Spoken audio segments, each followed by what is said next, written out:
Hello guys, তোমরা সবাই কেমন আছো? আশা করি ভালো আছো। আজকে তোমাদের সাথে শেয়ার করব সম্পূর্ণ নিরামিষ উপায়ে তৈরি বাঁধাকপির একটি রেসিপি। বাঁধাকপিটাকে আমি ভালো করে ধুয়ে এই দেখো কেটে নিয়েছি। আর দেখো কয়েক টুকরো আলু আমি কেটে নিয়েছি বাঁধাকপির মধ্যে দেব বলে। এই যে তেল গরম হয়ে গেছে আমার, এবার কড়াই আমি আলুগুলোকে দিয়ে দিলাম। এবার নুন হলুদ দিয়ে আলুগুলোকে আমি একটু ভেজে নেব। বাঁধাকপি অনেকে তোমরা অনেক রকমভাবে রান্না করো, আমি আজকে নিরামিষ উপায়ে রান্না করব, একদম সামান্য উপকরণ বলতে আমি কিছুই দেব না। তোমরা দেখতে থাকো ভিডিওটা।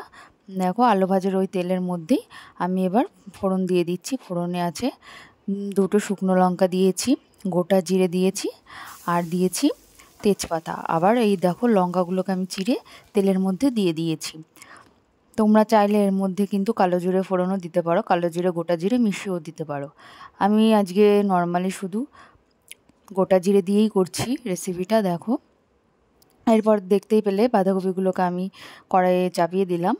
এরপর দেখো বাঁধাকপিটা একটু কষে এলে এর মধ্যে আমি অ্যাড করে নেব একটু নুন আর হলুদ।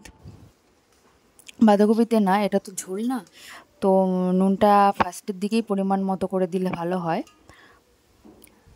এবার দেখো এবার এর মধ্যে আমি এখন আর কিছু আপাতত অ্যাড করব না, এগুলোকে আমি ভালোভাবে একটু কষিয়ে নেব।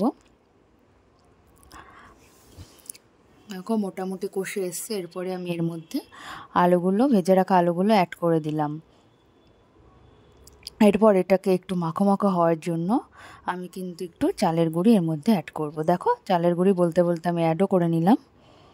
চালের গুঁড়িটা অ্যাড করলে না, যেমন শাক ঘন্টতে চালের গুঁড়ি দিলে পরে একটু মাখো মাখো হয়, এটাও তো এক রকমের ঘন্ট, তাই না? তো তাই জন্য এটাতে একটু চালের গুঁড়ি দিলে সেটাও মাখো মাখো হয়।